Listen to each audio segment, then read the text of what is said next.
Sleek, चुस्त, शक्तिशाली और नाक और पंखों पर बहुत सारी बंदूकों के साथ द्वितीय विश्व युद्ध के योद्धाओं ने खुद को मध्ययुगीन दुनिया के सबसे महान योद्धाओं के समान इतिहास में एक स्थान बनाया है।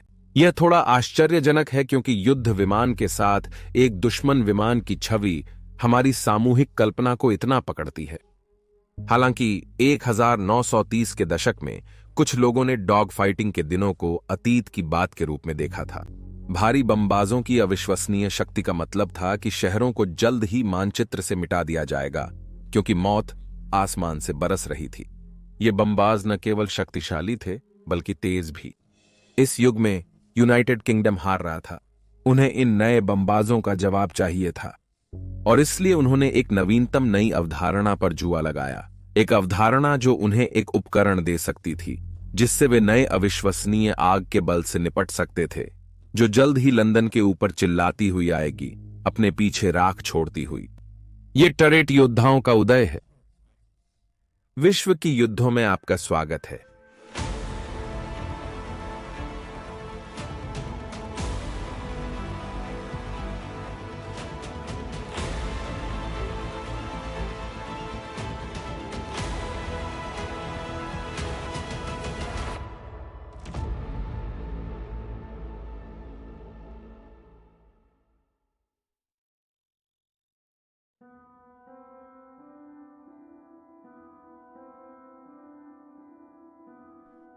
इक्कीसवीं सदी में जहां वायु शक्ति आधुनिक युद्ध क्षेत्र पर सबसे प्रभावशाली कारक है, यह समझना मुश्किल है कि 1930 के दशक की शुरुआत में हवा में युद्ध करने की एक नई अवधारणा कितनी थी। हवाई जहाज 27 वर्ष से अधिक पुराना था, परंतु वास्तव में सिर्फ 16 वर्षों तक ही व्यावहारिक था। और इस प्रकार सैन्य योजनाकार जो भविष्य के वायु युद्ध का विचार कर रहे थे, उनके पास केवल महान युद्ध के 4 वर्ष थे जिसके संदर्भ में वे अपनी नई रणनीतियां विकसित कर सकते थे। 1920 के दशक के दौरान विमान विकास धीमा था और चार्ल्स लिंडबर्ग की ऐतिहासिक अविरोधी अटलांटिक उड़ान जैसी कुछ उल्लेखनीय विमानिकी उपलब्धियों के बावजूद युद्ध के लिए व्यावहारिक विमान उनके महान युद्ध के पूर्वजों से बहुत कम या बिल्कुल भिन्न नहीं थे। हालांकि अब जैसे जैसे एक नए युद्ध के लिए तूफान के बादल इकट्ठा होने लगे, जो कभी से अधिक महान युद्ध था, लंबी दूरी, उच्च ऊंचाई और तेज गति वाले विमानों का महत्व परमाउंट हो गया। अंतिम मामले में, विशेष रूप से गति के मामले में, विमान और इंजन निर्माताओं के सहयोग के कारण भारी प्रगति हो रही थी, जो इस अवधि की कई हवाई दौड़ों में प्रतिस्पर्धा करने के लिए प्रतिस्पर्धा कर रहे थे। 1918 के युद्ध के अंतिम चरण में यूनाइटेड किंगडम का सबसे सफल योद्धा सोपविथ कैमल 113 मील प्रति घंटा की गति प्राप्त करने में सक्षम था। 6 साल बाद 1924 में ग्लॉसेस्टर गेमकॉक 155 की क्षमता रखता था।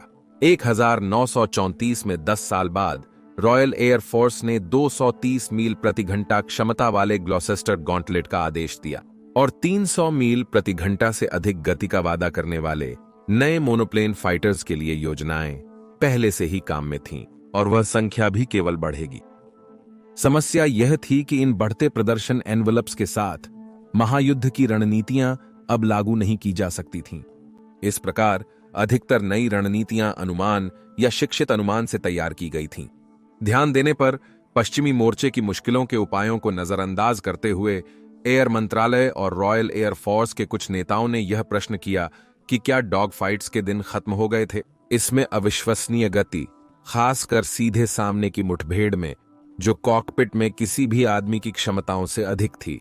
समय समय पर एयर बॉम्बर्स की उड़ान की सीमा इतनी बढ़ने लगी कि लड़ाकू विमान उन्हें उनके लक्ष्यों तक पूरी तरह से नहीं छोड़ सकते थे। इस प्रकार उन्हें अपने आप को बेहतर बचाना होगा। इसने पावर्ड गन टरेट्स के विकास को जन्म दिया। बॉम्बर की ढांचे के मुख्य स्थानों पर स्थित पावर्ड गन टरेट में पिछली पीढ़ी की बॉम्बर्स की हाथ से चलने वाली मशीन गन्स से अधिक आग की शक्ति थी और वह त्वरित रूप से उन गन्स को किसी भी हमलावर लड़ाकू पर ले सकता था जो बॉम्बर के चारों ओर कहीं भी स्थित था, जहां गनर के पास स्पष्ट दृष्टि रेखा थी। इन तेज बॉम्बर्स को टरेट्स के साथ हथियार बंद करने के लिए सामान्य लड़ाकू विमानों को नीचे गिराने की संभावित धमकियां इतनी उच्च मानी जाती थीं कि रॉयल एयर फोर्स ने उनका सामना करने के लिए एक पावर्ड टरेट के साथ एक नया लड़ाकू विमान विकसित करने की गंभीर विचारधारा शुरू कर दी थी। वायु सर्वोच्चता के लिए हथियारों की दौड़ वास्तव में शुरू हो गई थी।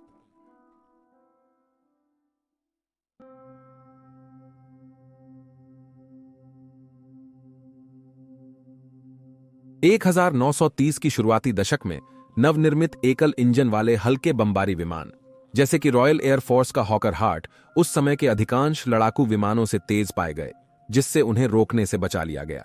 हॉकर कंपनी ने समझा कि संभावित दुश्मन उतने ही तेज बमबारी विमान बना सकते हैं, इसलिए उन्होंने हार्ट को 2 सीट वाले लड़ाकू विमान में बदल दिया, जिससे रॉयल एयर फोर्स को हार्ट की प्रदर्शन के साथ एक विमान को रोकने की क्षमता मिलेगी। परिणाम स्वरूप हॉकर डीमन नामक विमान बना, जिसमें 512 हॉर्स पावर का रोल्स रॉयस केस्ट्रेल 12 इंजन लगा था, जिसने बीप्लेन को प्रति घंटे 182 मील की गति से खींचा। लड़ाकू विमानों के एकल पायलट होने की साधारण सोच के बावजूद 2 सीट वाले लड़ाकू विमान नए नहीं हैं और वास्तव में उनके एकल सीट वाले साथी से पहले थे। डीमन पायलट को फ्यूजलाज पर नालियों में लगाए गए 2 आगे फायरिंग 303 विकर्स मशीन गन मिले, जबकि पिछले कॉकपिट में गनर को एकल 303 लुइस मशीन गन के साथ सुसज्जित किया गया था। हालांकि यहां पुरानी अवधारणाओं की समस्या शुरू हुई थी, जो अद्भुत नई मशीनों की शक्ति से मिलने लगी थी। हॉकर डीमन की पूरी थ्रॉटल पर गति इतनी अधिक थी कि जब एक दुश्मन विमान को रोकने के लिए दौड़ रहा था, तो पिछले गनर को विमान स्लिपस्ट्रीम में गन बैरल को शारीरिक रूप से घुमाने में बहुत कठिनाई होती थी। इसने युद्ध को शारीरिक रूप से थकाऊ और अत्यधिक अक्षम बना दिया। इसलिए समस्या को हल करने के लिए कार्य आरंभ हुआ, जिससे गन के बोझ को कम और उसकी उपलब्ध फायर पावर को दोगुना करने हेतु एक संचालित गन टरेट विकसित हुआ। डीमन के गन टरेट हाइड्रोलिकली संचालित और मूलभूत थे, जिनमें लॉबस्टर बैक नामक सुरक्षा ढाल शामिल थी।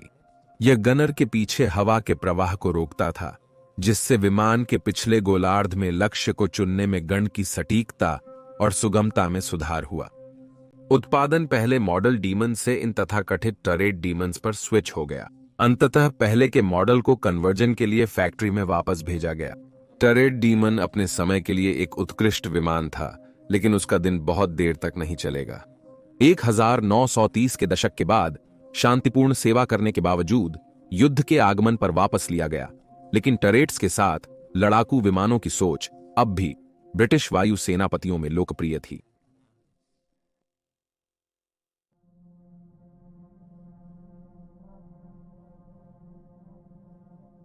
शायद इस नए युद्ध के युग में पहले मुक्का बनना चाहते हुए 1935 में ब्रिटिश वायु मंत्रालय ने विनिर्देशन 935 जारी किया, जिसमें उनकी इच्छा को रूप दिया गया कि रॉयल एयर फोर्स एक बड़ा मोनोप्लेन लड़ाकू विमान क्षेत्र में लाए, जिसका मुख्य शस्त्र पायलट के पीछे एक टरेट में होगा।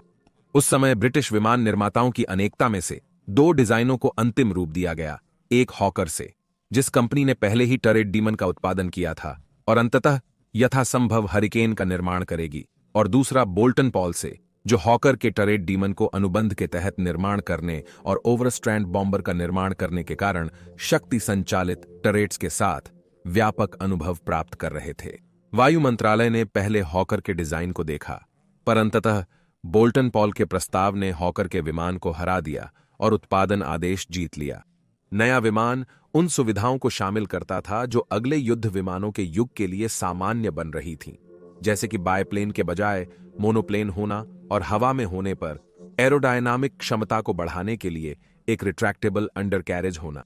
शक्ति एक रॉल्स रॉयस मर्लिन इंजन से प्राप्त हुई, जो आने वाले वर्षों में रॉयल एयर फोर्स की लड़ाकू बल के लिए मानक शक्ति संयंत्र होगा। इसे हरिकेन और सुपरमरीन स्पिटफायर दोनों के लिए चुना गया। टरेट की शक्ति का मूल्य चुकाने के बावजूद यह उन विमानों से धीमा होगा जो प्रति घंटे 300 मील की गति पार कर सकते हैं।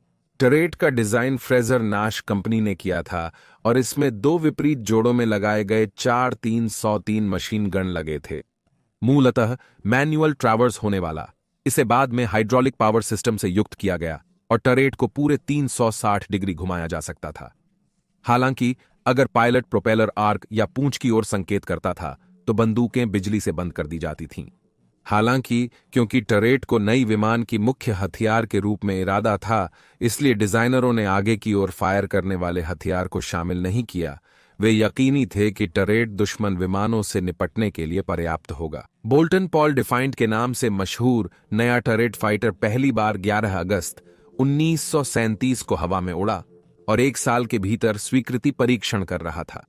विमान को एक स्थिर प्लेटफॉर्म पाया गया जो टरेट फाइटर की भूमिका के लिए सही था, लेकिन विकास और फिर उत्पादन में देरी के कारण डिफाइंट 1 सितंबर 1929 को जब युद्ध शुरू हुआ तब सेवा के लिए तैयार नहीं था।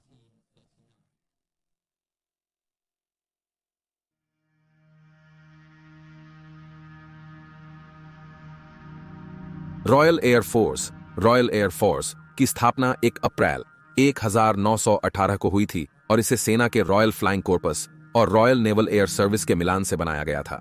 इस प्रकार लगभग अंतर्युद्ध वर्षों के दौरान नौसेना की वायु शक्ति और मूल रॉयल एयर फोर्स की आवश्यकताओं के बीच में थी। फ्लीट एयर आर्म या फेडरल एविएशन प्राधिकरण जैसा कि इसे जाना जाता था, अक्सर रॉयल एयर फोर्स की रेखाओं के साथ संगठित किया जाता था। रॉयल एयर फोर्स के विमानों के नौसेनाकरण संस्करण उड़ाता था और इस प्रकार फेडरल एविएशन प्राधिकरण भी रॉयल एयर फोर्स के समान समय पर अपने स्वयं के टरेट फाइटर का विकास करने की ओर देख रहा था। दिसंबर 1935 में जारी किया गया विनिर्देश 03035 ने एक विमान को व्यापक रूप से डिफाइंट के समान बताया। हालांकि फेडरल एविएशन प्राधिकरण के पास थोड़ा अलग संचालन सिद्धांत था। रॉयल नेवी अभी भी इस विश्वास को बनाए हुए थी कि नौसेना द्वारा गोलीबारी मुख्य उपाय है जिससे वे वायु हमले से बेड़ा की सुरक्षा कर सकते हैं, और इसलिए उन्होंने अपने फाइटर विमानों को बेड़े की दृष्टि क्षेत्र के बाहर काम करने वाले उड़ान चौकीदार के रूप में देखा, जो बमबाजों द्वारा निर्यातन हमले की पूर्व सूचना देते हैं। उन्होंने फाइटर्स को दुश्मन समुद्री पहरा विमानों को रोकने का एक तरीका माना जो बेड़े का पता लगा और शत्रु जहाजों और पनडुब्बियों के हमलों का समन्वय कर रहे थे। इन कारकों के कारण फ्रांस ने कभी नहीं सोचा था कि भविष्य के किसी संघर्ष में उसे उच्च प्रदर्शन वाले फाइटर्स के खिलाफ जाना पड़ेगा, और इसलिए उसके पास 1939 से पहले हरिकेन या स्पिटफायर के नौसेना संस्करणों की आवश्यकता नहीं थी। बोल्टन पॉल ने फ्रांस की आवश्यकता को पूरा करने के लिए अपने डिजाइन में संशोधन किया, मूलतः नौसेना डिफाइंट की पेशकश करते हुए, लेकिन अंततः अनुबंध ब्लैकबर्न कंपनी को मिला जिन्होंने अपने स्कुआ युद्ध विमान के विकास की प्रस्ताव दिया था, जो तब नौसेना के लिए विकसित किया जा रहा था। नौसेना ने अपने विमान के उपयोग का दृष्टिकोण एक निचले पंख वाले मोनोप्लेन डिजाइन स्कुआ ने दर्शाया। वे भूमि आधारित समकक्ष से धीमे थे, फिर भी लड़ाकू, डाइव बॉम्बर और खुफिया जासूसी की तीनों मुख्य भूमिकाओं को निभाने की उम्मीद की जाती थी, युद्धपोत बंदूकों के द्वितीयक के रूप में। ब्लैकबर्न रॉक के नाम से पुकारा गया। नए विमान का प्रोटोटाइप पहली बार 23 दिसंबर 1938 को उड़ान भरा और 3 उदाहरण फिर मार्च 1929 में सरकारी मूल्यांकन के लिए मार्टलेशम हीथ को उड़ाए गए। नौसेना के टरेट फाइटर की प्रदर्शन क्षमता निराशाजनक थी। इसकी अधिकतम गति मात्र 223 मील प्रति घंटा थी, जो डिफाइंट से 80 मील प्रति घंटा धीमी थी, जो स्वयं स्पिटफायर की तुलना में कोई बहार का मुर्गा नहीं था। साथ ही बहुत सारे फ्रांस विमानों की तरह रॉक को एक फ्लोट प्लेन के रूप में काम करने की आशा थी, लेकिन इस कॉन्फ़िगरेशन में परीक्षण के दौरान विमान बेहद अस्थिर हुआ और एक प्रोटोटाइप दुर्घटना हो गई। समस्या सुधारने के लिए छोटा पुनर्डिजाइन किया गया, लेकिन फ्लोट्स ने रॉक की गति को 199 मील प्रति घंटा तक घटाया, इसीलिए उनका संचालनात्मक रूप से उपयोग नहीं हुआ। नेवल एयर सर्विसेज के प्रमुख admiral sir Alexander Ramsay rock से इतना अप्रभावित थे कि उन्होंने 1938 में सिफारिश की कि परियोजना को तुरंत छोड़ दिया जाए और अधिक सक्षम डिजाइनों पर ध्यान केंद्रित किया जाए। दुर्भाग्यवश नियामकता ने उन्हें पहले ही हरा दिया था और पुनः हथियार बनाने की हाथड़ी की जरूरत के साथ एयर मिनिस्ट्री ने पहले ही 136 रॉक्स के लिए आदेश दे दिया था और इसे रद्द नहीं किया जाना था, क्योंकि इससे बोल्टन पॉल की उत्पादन लाइन में बाधा आती, जिसे ब्लैकबर्न कंपनी ने रॉक बनाने के लिए उपविदा किया गया था। इस प्रकार फ्रांस द्वितीय विश्व युद्ध की शुरुआत एक टरेट योद्धा के साथ कर रहा था जिसकी उसे जरूरत नहीं थी, और इस प्रकार यूरोप में शांति का पर्दा गिर जाता है और दुनिया एक बार फिर मौत और विनाश के अधिक में फेंक दी जाती है, जिसे पहले कभी नहीं देखा गया था या तब से। और जैसा कि हम देख सकते हैं, टरेट योद्धाओं की योजना में दरारें पहले से ही दिखनी शुरू हो गई हैं। ये दरारें जल्द ही लगभग पूर्ण ध्वस्ती की ओर ले जाएंगी और द्वितीय विश्व युद्ध समाप्त होने से पहले हम टरेट योद्धा की अवधारणा को आग में जलते हुए देखेंगे। यूनाइटेड किंगडम के विफल सुपर वेपन टरेट फाइटर के पतन की कहानी में द्वितीय भाग के लिए वर्ल्ड वॉर के अगले समय हमसे जुड़ें। वीडियो को पसंद और चैनल का समर्थन करने के लिए सब्सक्राइब करें। अगली बार मिलेंगे।